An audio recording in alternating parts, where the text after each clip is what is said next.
I am.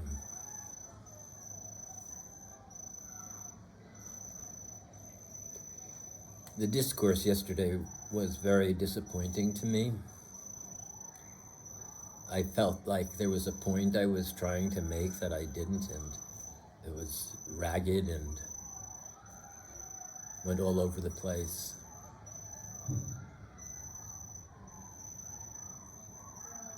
I think the best thing to do about the discourses is to let them be.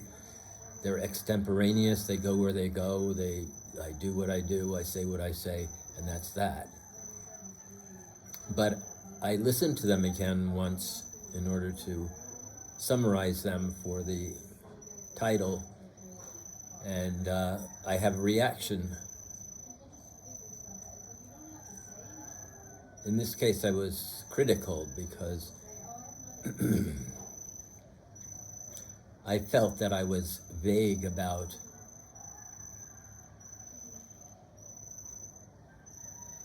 the person I was talking about, and I really don't need to be vague. The person is Donald Trump. He is the presidential nominee.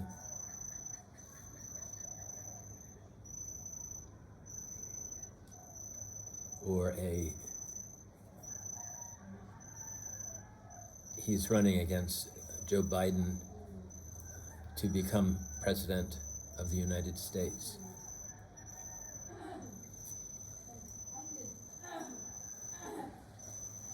The major point that I really wanted to make in regards to Donald Trump and a possibility of his being elected is that I consider him to be an evil being.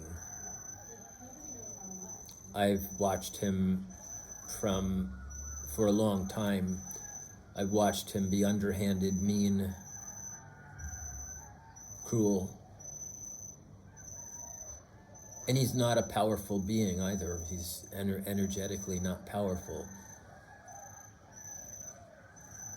I compared him to Hitler because I believe that he has the capabilities of being a dictator.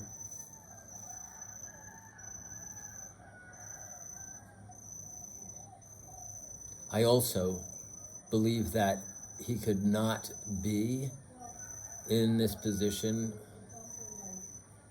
to be the head of the country, United States of America,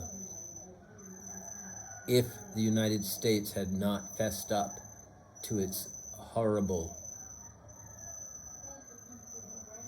lineage, its horrible behavior in the past.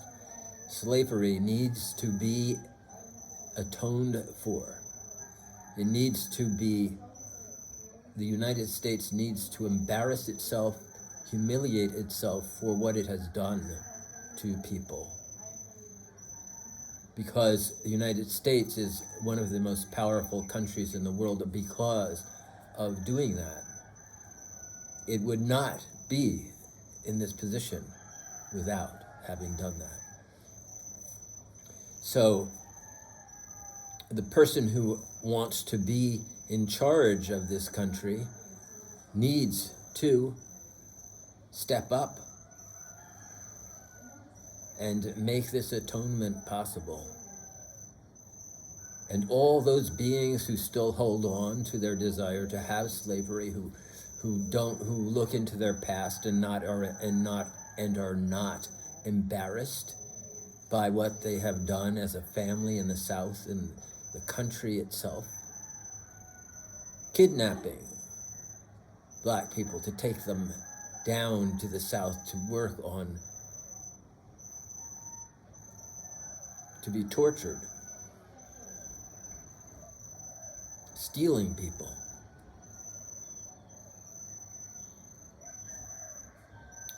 You might notice that this is a redundancy, and there might be some who are annoyed by my redundancy, and I say that you need to go away. I am in the midst of this horror. My or my lineage, who I am, came from the mistreatment of black people by the British, and then into the United States, where the United States held terrible behaviors. So Donald Trump, to me, is a continuation of all that evil. Slavery is evil, it is not good.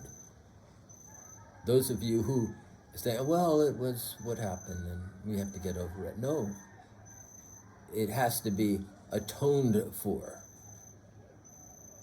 Only in atonement can the evolutionary path be resumed. In relationships, in relationships with others, only in apologies over a bad behavior will that relationship continue to grow. It cannot grow without apology, without atonement.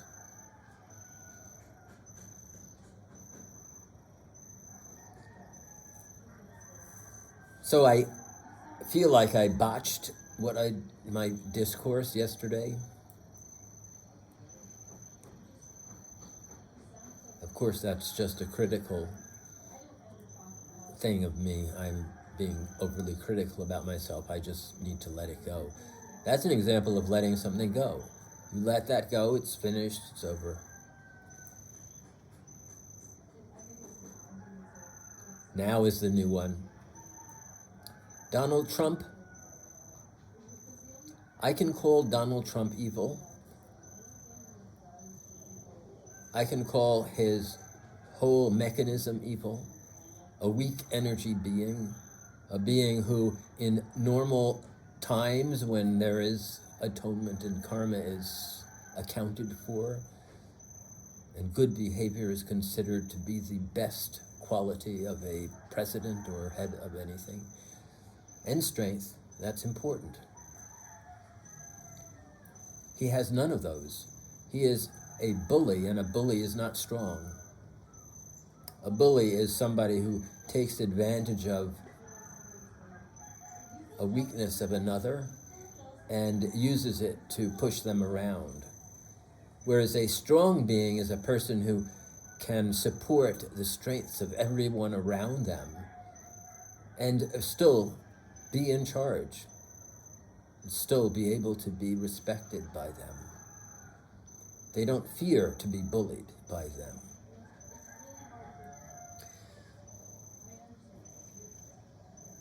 So I can call him evil, but I want to more say that he has the potential of being the most evil president that could come to the United States.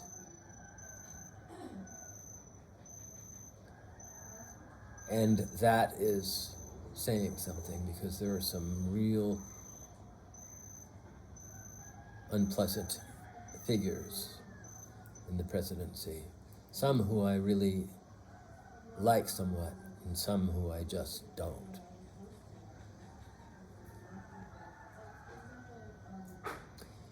For somebody to seek to be the President of the United States is, of course, making them questionable in the first place. The only thing that I can think of is power, is to feel powerful, to feel in charge of a very rich country. So that in itself creates doubts about beings who seek to be presidents. If the president was sought and by the country itself, and the country went and said, well, this person would be great president, look at it, this is they would be wonderful as a president, and then the country itself chose to make them president, even though they are humble in that role, in that desire. That would be different.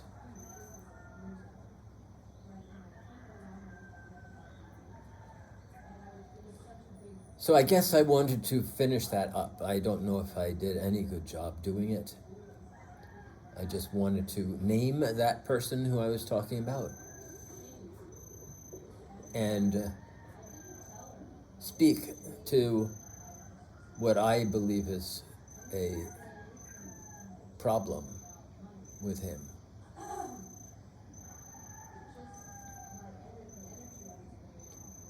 It's an unfortunate situation.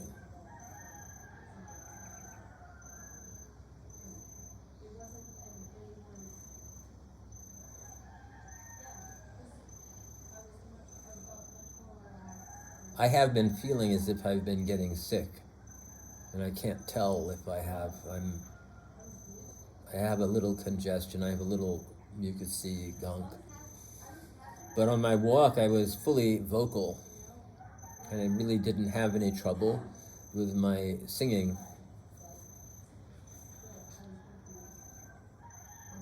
My walk was very much more vigorous than I expected it to be. I thought that I would walk and I would just kind of walk. But it soon ended up being that I was doing all my stillnesses, all my sun dances. People were calling me Pulu. This is my name in Balinese. I have no idea what it means. It doesn't matter. It's their name. It could mean cow. It could mean beetle. It could mean anything. I'm going to look it up. But Pulu, that's what they call me. And I hear it now everywhere. Whenever I go out, there's somebody on a scooter or somebody who's in a kiosk or somebody who calls out Pulu. It's interesting to get your Balinese name. It means that you've been welcomed into their world. And I feel welcomed. I felt like a brother to them when I first arrived. We are very similar, they and I. And as I've said, I'm extremely sensitive to them. I'm extremely sensitive to their position of being oppressed by Europe, and not as much America here, because America is oppressing more other islands. They can't get here so easily. But the Europeans come here and oppress the Balinese like nobody's business. Shocking to me. So I overdo the trying to make up for the oppression. The Balinese take it well. Their smiles are glorious. Their humility is wonderful. They hold their culture with an iron grip, and at the same time they welcome the money that the Europeans come here to spend on them. And that helps their society.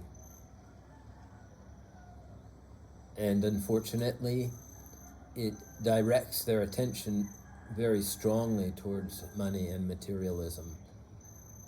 So they're, in a sense, slaves of that materialism.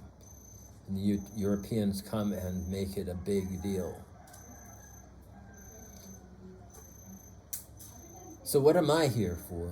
Who am I, Pulu, with my free attitude, running around the street singing? I have workers in different construction sites now dancing with me. I have the taxi and tour leaders coming out and dancing with me, calling me by name. What is happening? I don't know. Sometimes I feel that it's very special. I feel that it may be connected with my getting older and my going towards my death dance. I did have a vision when I was young that all of the apex of my life would happen in my old age. When one is in one's full old age is not very conclusive. It's very difficult to know, because really it's death that is the arbiter of your old age. death shows when you're in your old age, because your old age happens before your death dance. So here I am in Bali. Why am I in Bali? I ask this question over and over, and then sometimes when I'm doing my walk about and when I'm dancing and singing to these people and they are dancing and singing with me, then I believe that I'm here to free them, to free their voices, to bring their voices into fruition again, because nobody uses their voices here. It's almost as if they've been shut down, their voices have been closed off. Which brings me back to our neighbor who tries to shut down voices all around her. And the Europeans do that. They shut down voices. When I went to watch the Balinese dance, which is very advertised around, and there's our tickets sold up and down town to get money from the Europeans so they can come and watch, and then there is a dance that they can watch. There are no vocals, there are no voices there, and I wanted to stand up and add my voice to their dance.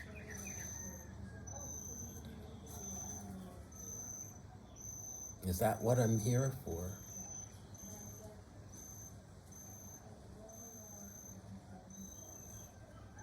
Am I here to bring voice back to them? The experience I had in one of our friends in the kiosk, he sells ukuleles and drums, is having him try to sing, and he can't produce vocal sounds. It's almost as if he's been squashed. And the sweetie and I sing full voice for him, and he sings and he tries to mimic us, and he can't get the sound out.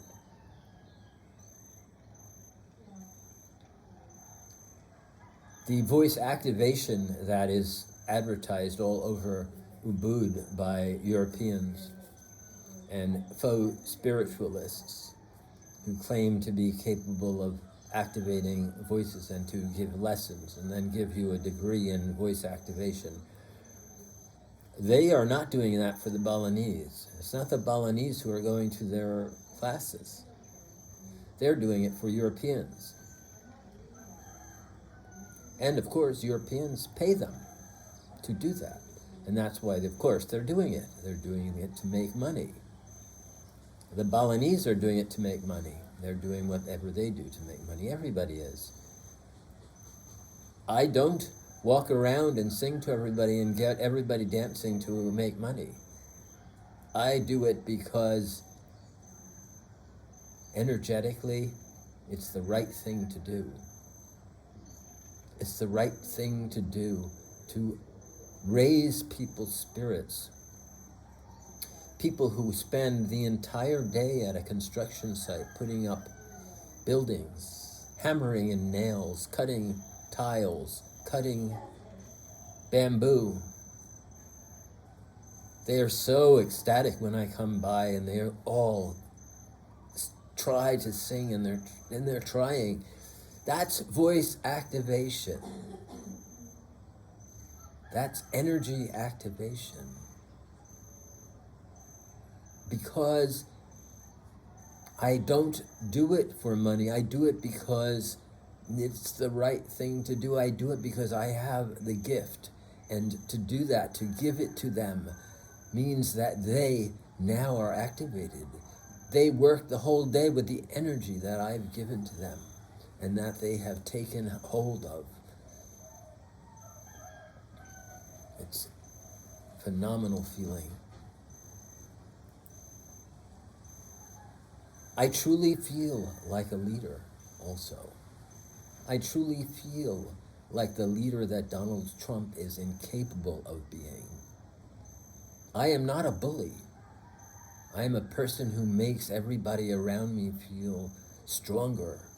Their power inside is enhanced and flowered through my being with them. I am, and I give it to them so that they can know that truth. I am is true no matter what religion is capturing the faith.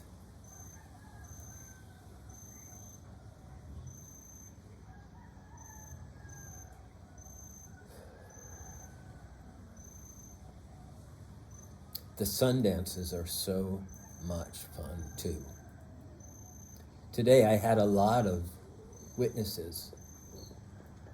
I call people who see my sun dance and see my stillness in the sun witnesses. They're not an audience.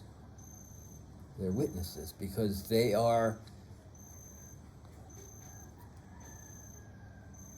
witnessing my gift.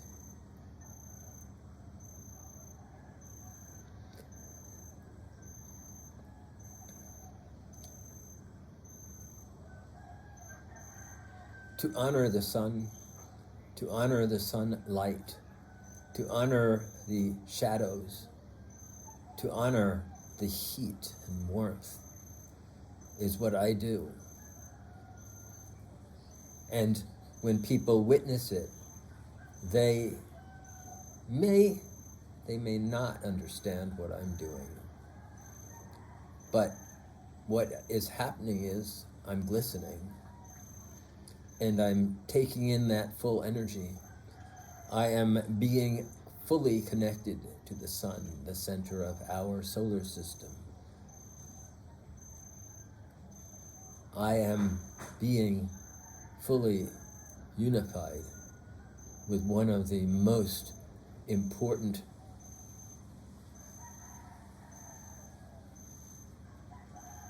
things of our world. Because when that sun is no longer alive, an estimated 5 billion years, which has already happened, then either we have left this planet or we're all dead. So what does that speak about? What does that mean? To me, it is always, for me, the truth. This is what happens. This is what is going to happen, and this is what it is not. It is just like death. Everything dies. This is what's going to happen. Will we be capable of leaving the planet? I think we will be. As others left planets previous to us here on this world. So the sun, I honor the sun, I honor its life, I honor it knowing that it will die and explode. I know and honor it and live it because I, as a sun, will die and explode also. And that is what I call dying well.